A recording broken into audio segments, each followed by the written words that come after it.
നമസ്കാരം. ഞാൻ ബിജീഷ് ഉള്ളൂർ.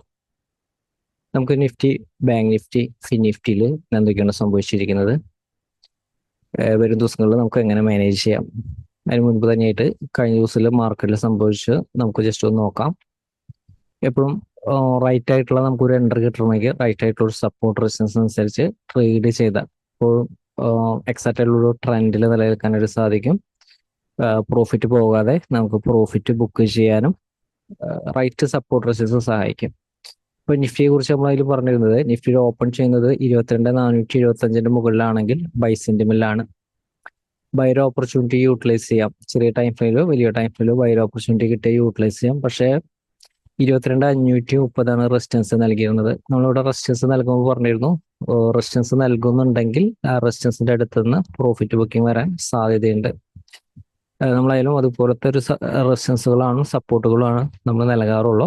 അപ്പൊ അതുകൊണ്ട് തന്നെ തൊട്ടടുത്ത് സപ്പോർട്ട് റെസിസ്റ്റൻസ് നൽകുന്നുണ്ടെങ്കിൽ നമുക്കൊരു ബൈർ ഓപ്പർച്യൂണിറ്റി യൂട്ടിലൈസ് ചെയ്ത് കഴിഞ്ഞാൽ ഇവിടെ നമുക്കൊരു പ്രോഫിറ്റ് ബുക്കിംഗ് നടത്തേണ്ട ഒരു ഏരിയയും കൂടിയിട്ടാണ്. മാർക്കറ്റിനെ കുറിച്ച് നമ്മൾ ഡീറ്റെയിൽ ആയിട്ട് നമ്മൾ നൽകിയിരുന്നത് കഴിഞ്ഞ ദിവസങ്ങളിലും കഴിഞ്ഞ ആഴ്ചകളിലൊക്കെ നമ്മൾ നൽകിയിരുന്നത് ശ്രദ്ധിക്കുക. 22,400 അടുത്തുനിന്ന് ബൈ സെന്റിമെന്റിലാണ്. നിഫ്റ്റി ആയാലും മേജറായിട്ടൊരു ബൈയുടെ ഏരിയ ആണ് 22,400. ഇപ്പോൾ 400 അടുത്തുനിന്ന് ഷോർട്ട്സിന്റെ ഓപ്പർച്യൂണിറ്റി കുറച്ചൊരു റിസ്ക് ഏരിയ ആണ്. 22,430 സപ്പോർട്ട് നൽകിയിരുന്നു. വീണ്ടും 22,475 മുകളിലേക്ക് സസ്റ്റെയിൻ ചെയ്തു. 530 മുകളിലേക്ക് നിഫ്റ്റി സസ്റ്റെയിൻ ചെയ്തു. അപ്പൊ അതിനുശേഷമായാലും നിഫ്റ്റിയിലെ ഒരു മൊമെന്റ് ശ്രദ്ധിക്കുക. പിന്നെ നമ്മൾ നൽകിയിരിക്കുന്ന റെസിസ്റ്റൻസ് 22,565. ആ റെസിസ്റ്റൻസും ഈസി ആയിട്ട് ബ്രേക്ക് ചെയ്തു. 620 അടുത്ത് കുറച്ചു നേരം സ്ട്രഗിൾ ചെയ്തിരുന്നു. 620 ബ്രേക്ക് ചെയ്തു. തൊട്ടടുത്ത റെസിസ്റ്റൻസ് നൽകിയിരുന്നു. 640 റെസിസ്റ്റൻസ് നൽകിയിരുന്നു.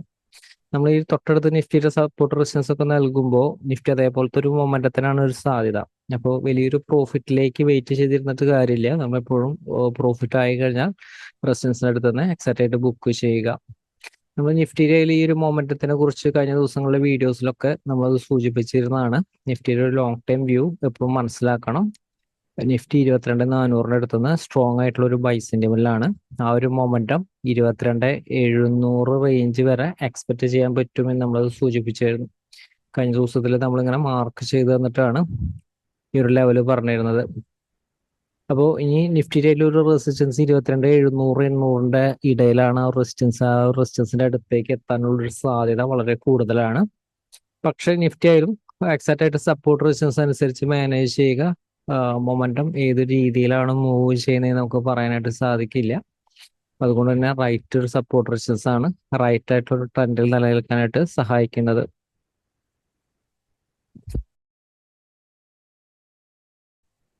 റൈറ്റ് ആയിട്ടുള്ള റെസിസ്റ്റൻസുകളും സപ്പോർട്ടുകളും എവിടെയായിരിക്കും വളരെയധികം ശ്രദ്ധിക്കേണ്ടതാണ്. ഹയർ ലെവലൊക്കെ എത്തുന്ന ഒരു സമയത്ത് ശ്രദ്ധിക്കേണ്ട ഒരു ഏരിയ ആണ്. കൃത്യമായിട്ട് മാനേജ് ചെയ്താൽ വളരെ ഈസിയാണ്. ഇപ്പോൾ വരും ദിവസങ്ങളിലായാലും സപ്പോർട്ടായിട്ട് നിലനിൽക്കാൻ സാധ്യമായിട്ടുള്ള ഒരു ഏരിയ ഞാൻ എടുത്തിരിക്കുന്നത് ഇവിടെയാണ് എടുത്തിരിക്കുന്നത്. 22,600 സപ്പോർട്ടായിട്ട് എടുത്തിരിക്കുന്നത്. അപ്പൊ നിഫ്റ്റി 22,600 സസ്റ്റെയിൻ ചെയ്യുമ്പോൾ ബൈ സെന്റിമെന്റിലാണ്. 22,600 in case gap down opening ആണ് സപ്പോർട്ടിലാണെങ്കിൽ 22,600 ബ്രേക്ക് ചെയ്യാതെ ഷോർട്ട്സ് ആൻഡ് ഓപ്പർച്യൂണിറ്റി യൂട്ടിലൈസ് ചെയ്യരുത്. 22,600 താഴത്തേക്ക് ഒരു ക്യാൻഡിൽ ക്ലോസ് ചെയ്യാതെ ഷോർട്ട്സ് ആൻഡ് ഓപ്പർച്യൂണിറ്റി യൂട്ടിലൈസ് ചെയ്യരുത്. ഷോർട്ട്സ് ആൻഡ് ഓപ്പർച്യൂണിറ്റിയുടെ സപ്പോർട്ടിനെ കുറിച്ച് പറയാം. ഇപ്പോൾ 22,600 ഹോൾഡ് ചെയ്തിട്ടാണ് നിലനിൽക്കുന്നതെങ്കിൽ ബൈ ഓപ്പർച്യൂണിറ്റി. പക്ഷേ ക്വിക്ക് ആയിട്ടുള്ള റെസിസ്റ്റൻസ് നമ്മൾ കഴിഞ്ഞ ദിവസം നൽകിയിരിക്കുന്ന റെസിസ്റ്റൻസ് തന്നെയാണ്. ഈ ഒരു റേഞ്ചിൽ ഓപ്പൺ ചെയ്ത് 22,600 ഹോൾഡ് ചെയ്തുകൊണ്ട് 22,640 മുകളിലേക്ക് സസ്റ്റെയിൻ ചെയ്യുന്നുണ്ടെങ്കിൽ ക്വിക്കായിട്ട് നമുക്കൊരു ബൈർ ഓപ്പർച്യൂണിറ്റി യൂട്ടിലൈസ് ചെയ്യാം. ചെറിയ റിസ്കിൽ നമുക്കൊരു ബൈർ ഓപ്പർച്യൂണിറ്റി യൂട്ടിലൈസ് ചെയ്യാം.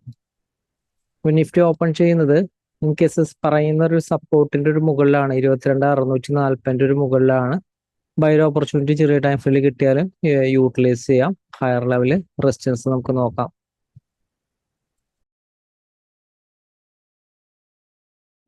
ഹയർ ലെവൽ എത്തുമ്പോൾ ഞാൻ റെസിസ്റ്റൻസ് ഏരിയയിൽ കൂടുതൽ റെസിസ്റ്റൻസുകൾ തൊട്ടടുത്ത് എടുക്കും. കാരണം നിഫ്റ്റിയിലും റെസിസ്റ്റൻസ് ഏരിയ 22,700 മുകളിലാണ്. അപ്പൊ ഞാൻ 22,705 റെസിസ്റ്റൻസ് എടുത്തിട്ടുണ്ട്. 22,750 റെസിസ്റ്റൻസ് എടുത്തിട്ടുണ്ട്. തൊട്ടടുത്താണ്. അപ്പോൾ അതുകൊണ്ട് തന്നെ ബൈർ ഓപ്പർച്യൂണിറ്റി കിട്ടിയാലും ക്വിക്കായിട്ടുള്ള ഒരു പ്രോഫിറ്റ് ബുക്കിംഗ് നടത്താൻ വേണ്ടിയിട്ടാണ്. കാരണം ഈ ഒരു ഏരിയയിൽ നിന്നൊക്കെ പ്രഷർ മാർക്കറ്റിൽ വരാൻ സാധ്യതയുണ്ട്.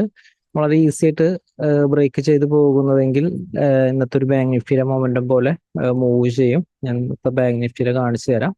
22,750, അതുപോലെ തന്നെ 22,775. 22,775 മുകളിൽ സസ്റ്റെയിൻ ചെയ്ത ഷോർട്ട്സിന്റെ ഓപ്പർച്യൂണിറ്റി, ഹയർ ലെവൽ വേറെ റെസിസ്റ്റൻസ് ഇല്ല. ഇതിന്റെ താഴെ സ്റ്റോപ്പ് ലോസ് പ്ലേസ് ചെയ്തുകൊണ്ട് ബൈർ ഓപ്പർച്യൂണിറ്റി യൂട്ടിലൈസ് ചെയ്യുക. പക്ഷെ ഇതിന്റെ താഴത്തേക്ക് നിലനിന്നാൽ വീക്ക്നെസ് ആണ്. 750 കൂടി ബ്രേക്ക് ചെയ്താൽ പ്രോഫിറ്റ് ബുക്കിംഗ് സാധ്യതയുണ്ട്.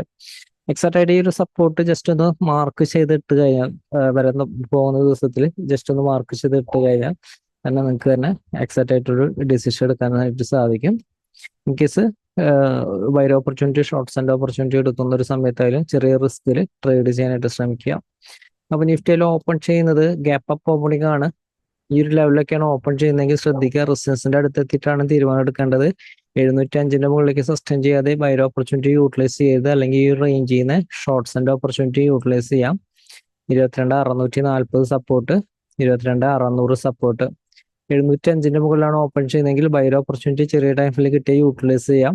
ജസ്റ്റ് ഒരു 50 പോയിന്റ് അടുത്ത് തന്നെ റെസിസ്റ്റൻസുകൾ ഉണ്ട്. 759 ക്വിക്കായിട്ട് പ്രോഫിറ്റ് ബുക്ക് നടത്തുക. ഇൻ കേസ് വലിയൊരു മൊമെന്റത്തിന് സാധ്യത ഉണ്ടെങ്കിൽ ഈസി ആയിട്ട്, വളരെ ഈസി ആയിട്ട് ഈ റെസിസ്റ്റൻസിന്റെ മുകളിലേക്ക് ക്യാൻഡിൽ ക്ലോസ് ചെയ്യുന്നത് കാണാനായിട്ട് സാധിക്കും. അങ്ങനത്തെ ഒരു മൊമെന്റം മാത്രമാണ് വളരെ ഈസി ആയിട്ട് ബ്രേക്ക് ചെയ്ത് പോകുന്നത്.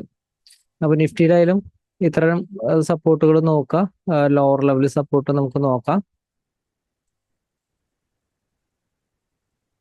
അതുപോലെ തന്നെ ലോവർ ലെവൽ ആണെങ്കിൽ നിഫ്റ്റിയിലെ 22,575, 22,515 ഇതാണ് ഞാൻ സപ്പോർട്ടായിട്ട് എടുത്തിരിക്കുന്നത്.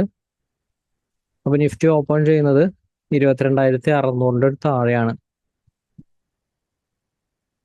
ചെറിയ ടൈം ഫ്രെയിമിലെ ഷോർട്ട്സ് ആൻഡ് ഓപ്പർച്യൂണിറ്റി യൂട്ടിലൈസ് ചെയ്യുക. പക്ഷെ തൊട്ടടുത്ത് സപ്പോർട്ട് കാണുന്നുണ്ട്.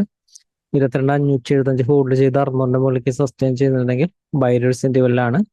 ഓപ്പൺ ചെയ്യുന്നത് ഗ്യാപ് ഡൗൺ ഓപ്പണിംഗ് ആണ്. സപ്പോർട്ടിന്റെ ഒരു താഴെയാണെങ്കിൽ ക്വിക്ക് ആയിട്ടുള്ള ഒരു ഫാള് മാർക്കറ്റിൽ കിട്ടും. ഷോർട്ട്സ് ആൻഡ് ഓപ്പർച്യൂണിറ്റി യൂട്ടിലൈസ് ചെയ്യാം. അടുത്ത സപ്പോർട്ട് ഉണ്ട്, 515 സപ്പോർട്ടാണ്. അതുപോലെ തന്നെ ഹയർ ലെവലിലേക്ക് പ്രത്യേകം ശ്രദ്ധിക്കുക, 700, 750 ഈ ഒരു ഏരിയയിൽ തൊട്ടടുത്ത സപ്പോർട്ടുകൾ നൽകിയിട്ടുണ്ട്. കാരണം ബൈസിന്റെ ലെവലിൽ വരാൻ സാധ്യമായിട്ടുള്ള ഒരു ഏരിയ ആണ്. അതുപോലെ തന്നെ കുറച്ചൊരു വീക്ക്നെസ് വരാനുള്ള ഒരു സാധ്യതയുള്ള ഏരിയയിൽ തൊട്ടടുത്ത റെസിസ്റ്റൻസുകൾ എടുക്കാനായിട്ട് ശ്രമിച്ചിട്ടുണ്ട്. അപ്പൊ നിഫ്റ്റിയിലായാലും ഇത്ര ലെവലുകൾ ഫോളോ ചെയ്ത് എക്സാക്ട് ആയിട്ടുള്ള ഒരു ട്രെൻഡിൽ നിലനിൽക്കാനായിട്ട് സാധിക്കും. ഫിൻ നിഫ്റ്റി നമുക്ക് നോക്കാം. ഫിൻ നിഫ്റ്റിയിലൊക്കെ ഒരു വർക്കിംഗ് നോക്കുക. എപ്പോഴും സപ്പോർട്ട് മാത്രം, ജസ്റ്റ് ഒരു സപ്പോർട്ട് മാത്രം അനുസരിച്ച് ട്രേഡ് ചെയ്താൽ, ഫിൻ നിഫ്റ്റിയുടെ ഓപ്പണിംഗ് സപ്പോർട്ടിന്റെ ഒരു മുകളിലാണ്. സപ്പോർട്ടിന്റെ മുകളിൽ ഓപ്പൺ ചെയ്താൽ വേറെ ഒന്നും ചിന്തിക്കേണ്ടതില്ല. ബൈർ ഓപ്പർച്യൂണിറ്റി ആണ്. നിങ്ങൾ വേറൊരു ഇൻഡിക്കേറ്റേഴ്സിനെ ബേസ് ചെയ്യേണ്ടതില്ല, വേറെ ഒരു സ്ട്രാറ്റജിനെയും ബേസ് ചെയ്യേണ്ടതില്ല. ബൈർ ഓപ്പർച്യൂണിറ്റി കിട്ടിക്കഴിഞ്ഞാൽ യൂട്ടിലൈസ് ചെയ്യാം. അടുത്ത റെസിസ്റ്റൻസ് 22,470. അതിനുശേഷം വീണ്ടും 21,400 ഹോൾഡ് ചെയ്തുകൊണ്ട് 21,575 റെസിസ്റ്റൻസ്. ഈ റെസിസ്റ്റൻസിന്റെ അടുത്ത് നമുക്ക് പ്രഷർ വരാൻ നോക്കിയെങ്കിലും ഇതിന് മുകളിൽ പിന്നെ വേറെ റെസിസ്റ്റൻസ് ഇല്ല. ഇപ്പോൾ ശ്രദ്ധിക്കണം, നമ്മളൊരു റെസിസ്റ്റൻസ് നൽകുന്നില്ലെങ്കിൽ അതിന്റെ മുകളിൽ ചിലപ്പോൾ നിലനിന്നാൽ വളരെ സ്ട്രോങ് ആയിട്ടുള്ള ഒരു അപ്പ് മൂവ്മെന്റ് സാധ്യതയുണ്ട്. അപ്പോൾ അഗ്രസീവ് ആയിട്ടുള്ള ഷോർട്ട്സ് ആൻഡ് ഓപ്പർച്യൂണിറ്റി യൂട്ടിലൈസ് ചെയ്യുന്നത് ഹെവി റിസ്ക് ആണ്. ബാങ്ക് നിഫ്റ്റിയുടെ സിറ്റുവേഷനും ഇന്നത്തെ നോക്കിക്കഴിഞ്ഞാൽ കാണാനായിട്ട് സാധിക്കും. ബാങ്ക് നിഫ്റ്റി ഇനി നൽകിയിരിക്കുന്ന ഒരു സപ്പോർട്ട് 48,385. ഇതാണ് നമ്മളൊരു സപ്പോർട്ട് നൽകിയിരിക്കുന്നത്. സപ്പോർട്ടിന്റെ ഒരു മുകളിലായിരുന്നു ബാങ്ക് നിഫ്റ്റിയിലായാലും ഓപ്പൺ ചെയ്ത്. ഒരിക്കലും ഇതിന്റെ ഒരു താഴത്തേക്ക് ബാങ്ക് നിഫ്റ്റി പോയിട്ടില്ല. അപ്പൊ ഇപ്പം ശ്രദ്ധിക്കേണ്ടത്, ഇതിന്റെ ഒരു താഴത്തേക്ക് ഒരു ക്യാൻഡിൽ ക്ലോസ് ചെയ്യാതെ ഷോർട്ട്സ് ആൻഡ് ഓപ്പർച്യൂണിറ്റി യൂട്ടിലൈസ് ചെയ്യരുത്. അപ്പൊ ഈ ഒരു ലെവലിൽ നിന്ന് സ്ട്രോങ് ആയിട്ട് ഒരു ബൈ ഒരു മൊമെന്റ് ആയിരുന്നു. 48,665 റെസിസ്റ്റൻസ് നൽകിയിരുന്നത്. 665 ബാങ്ക് നിഫ്റ്റിക്ക് ബ്രേക്ക് ചെയ്തു. അതിനുശേഷം അതിന്റെ താഴത്തേക്ക് വന്നിരുന്നില്ല.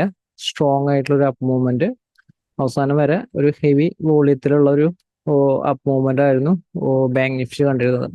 ഇപ്പൊ ബാങ്ക് നിഫ്റ്റിയുടെ ഒരു സിറ്റുവേഷൻ സ്ട്രോങ് ആയിട്ടുള്ള ഒരു അപ്പ് മൂവ്മെന്റ് ആണ് ഇന്നത്തെ മാർക്കറ്റിൽ കണ്ടിരുന്നത്. അപ്പോൾ വരും ദിവസങ്ങളിൽ ഷോർട്ട്സ് ആൻഡ് ഓപ്പർച്യൂണിറ്റി ഒക്കെ യൂട്ടിലൈസ് ചെയ്യുമ്പോൾ എക്സാക്ട് ആയിട്ടുള്ള റെസിസ്റ്റൻസിന്റെ ഒരു താഴെ കിട്ടിയാൽ മാത്രം ഷോർട്ട്സ് ആൻഡ് ഒരു ഓപ്പർച്യൂണിറ്റി യൂട്ടിലൈസ് ചെയ്യാം.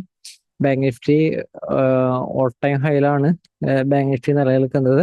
അതനുസരിച്ചാണ് നമ്മളൊരു ട്രേഡിംഗ് പ്ലാൻ നൽകിയിരിക്കുന്നത്. ഇപ്പോൾ വരും ദിവസങ്ങളായാലും ബാങ്ക് നിഫ്റ്റിനെ മാനേജ് ചെയ്യുമ്പോൾ ഏതായിരിക്കും സപ്പോർട്ട് റെസിസ്റ്റൻസ് നമുക്ക് നോക്കാം. ഇപ്പോൾ ബാങ്ക് നിഫ്റ്റിയിലും ലോവർ ലെവല് 48,660 ഇതാണ് സ്ട്രോങ് ആയിട്ടുള്ള സപ്പോർട്ട് വരുന്നത്. ഇപ്പോൾ ഹയർ ലെവലിലേക്ക് ആണെങ്കിൽ വേറെ റെസിസ്റ്റൻസ് ഇല്ല. നാളെ ബൈ എടുക്കുമ്പോൾ 49,350 സപ്പോർട്ട് ഹോൾഡ് ചെയ്തിട്ടാണ് നിലനിൽക്കുന്നതെങ്കിൽ ബൈ ഓപ്പർച്യൂണിറ്റി.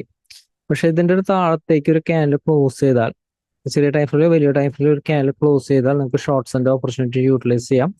പക്ഷെ പൊസിഷൻ 350 മുകളിലേക്ക് ഒരു ക്യാൻഡിൽ സസ്റ്റൈൻ ചെയ്താൽ ഉടനെ എക്സിറ്റ് ചെയ്യണം. ഏറ്റവും ചെറിയ സ്റ്റോപ്പ് ലോസിൽ ട്രേഡുകൾ മാനേജ് ചെയ്യാൻ ശ്രമിക്കുക. 49,350 താഴെ പ്രോഫിറ്റ് ബുക്കിനാണ് സാധ്യത. 49,070 അടുത്തൊരു സപ്പോർട്ട്. 70 ഇതിന് ശേഷം 49,010. ഈ 49,010 കുറച്ചൊരു ഇമ്പോർട്ടന്റ് സപ്പോർട്ടാണ് കേട്ടോ, ശ്രദ്ധിക്കുക. 49,010 വരും ദിവസങ്ങളിൽ നിലനിർത്തേണ്ട ഒരു സപ്പോർട്ട് വരുന്നത്. ഓപ്പൺ ചെയ്ത് ഗ്യാപ് ഡൗൺ ഓപ്പണിംഗ് ആണ്. 49,010 ബൈ ഓപ്പർച്യൂണിറ്റി ധൈര്യമായിട്ട് കിട്ടിയ യൂട്ടിലൈസ് ചെയ്യുക. 49,070 ടെസ്റ്റ് ചെയ്യും. 70ന്റെ മുകളിലാണെങ്കിൽ 49,350 ടെസ്റ്റ് ചെയ്യും. പക്ഷെ 350 റെസിസ്റ്റൻസിന്റെ അടുത്ത് നിന്ന് ഷോർട്ട്സിന്റെ ഓപ്പർച്യൂണിറ്റി യൂട്ടിലൈസ് ചെയ്യാം. ഓപ്പൺ ചെയ്യുന്ന ഗ്യാപ് ഡൗൺ ഓപ്പണിംഗ് ആണ്. സപ്പോർട്ടിലാണെങ്കിൽ ഷോർട്ട്സിന്റെ ഓപ്പർച്യൂണിറ്റി അഗ്രസീവായിട്ട് യൂട്ടിലൈസ് ചെയ്ത് ഷോർട്ട്സിന്റെ ഓപ്പർച്യൂണിറ്റി 49,070 താഴത്തേക്ക് ഒരു ക്യാൻഡിൽ ക്ലോസ് ചെയ്യാതെ ഷോർട്ട്സിന്റെ ഓപ്പർച്യൂണിറ്റി യൂട്ടിലൈസ് ചെയ്യരുത്. 49,010 താഴെയാണ് വീക്ക്നെസ് വരുന്നത്. ഓപ്പൺ ചെയ്യുന്നത് വലിയൊരു ഗ്യാപ്പ് അപ്പ് ഓപ്പണിംഗ് ആണെങ്കിൽ കേസ് പ്രോഫിറ്റ് ബുക്കിംഗ് വന്നാലും ഈ ഒരു സപ്പോർട്ട് ബ്രേക്ക് ചെയ്യാനായിട്ട് വെയിറ്റ് ചെയ്യുക ഷോർട്ട്സിന്റെ ഓപ്പർച്യൂണിറ്റിക്കായിട്ട്. ഹയർ ലെവൽ ചെറിയൊരു ക്വാണ്ടിറ്റിയിൽ ചെയ്യാനായിട്ട് ശ്രമിക്കുക. കാരണം ബാങ്ക് നിഫ്റ്റിയിലും നമുക്ക് ഈ ഒരു മൂവ്മെന്റ് നമുക്ക് സ്ട്രോങ് ആയിട്ടൊരു അപ്പ് മൂവ്മെന്റ് ആണോ ഒരു ഫാൾസ് ബ്രേക്ക് ഔട്ട് ആണോ എന്ന് നമുക്ക് പറയാനായിട്ട് സാധിക്കില്ല. അപ്പൊ ഇതൊരു ഫാൾസ് ബ്രേക്ക് ഔട്ട് ആണെങ്കിൽ ഇപ്പോൾ വരാൻ പോകുന്ന ഒരു ദിവസങ്ങളിലൊക്കെ ശ്രദ്ധിക്കുക. ഇതൊരു ഫാൾസ് ബ്രേക്ക് ഔട്ട് ആണെങ്കിൽ നമ്മൾ വരാൻ പോകുന്ന ഒരു ദിവസങ്ങളിൽ സപ്പോർട്ടുകൾ അപ്ഡേറ്റ് ചെയ്യും. റൈറ്റ് സപ്പോർട്ടിന്റെ താഴത്തേക്ക് നിലനിർത്തി കഴിഞ്ഞാൽ ഇതൊരു ഫാൾസ് ബ്രേക്ക് ഔട്ട് ആയിരിക്കും. അല്ലെങ്കിൽ നമുക്കൊരു ബൈ ഓപ്പർച്യൂണിറ്റിക്ക് കൂടുതൽ ഇമ്പോർട്ടൻസ് നൽകാം. ഒരേ ദിവസത്തെ ഒരു സപ്പോർട്ടും ഇമ്പോർട്ടൻ്റ് ആണ്. ബാങ്ക് നിഫ്റ്റി ഒരു ട്രെൻഡ് നിലനിർത്തണമെങ്കിൽ ഏതാണ് സപ്പോർട്ട് എന്ന് നമുക്ക് ഈ ഇൻട്രാഡേയിലാണെങ്കിൽ 49,010 സ്ട്രോങ് ആണ്. ആ ഒരു സപ്പോർട്ട് നിലനിർത്തണം. അപ്പോൾ ഫിൻ നിഫ്റ്റി നമുക്ക് നോക്കാം.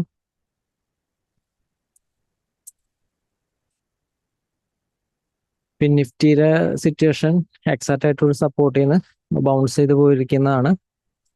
റൈറ്റ് ഒരു ബൈ തന്നെയാണ്. വേറൊരു ഓപ്പർച്യൂണിറ്റി ഒന്നും നമുക്ക് അവിടെ കിട്ടിയിട്ടില്ല. ഇപ്പോൾ വരും ദിവസങ്ങളിൽ ഫിൻ നിഫ്റ്റിനെ എങ്ങനെ മാനേജ് ചെയ്യാം? ഇപ്പോൾ ഫിൻ നിഫ്റ്റിയിലും നിലനിർത്തേണ്ട സപ്പോർട്ട് 21,730.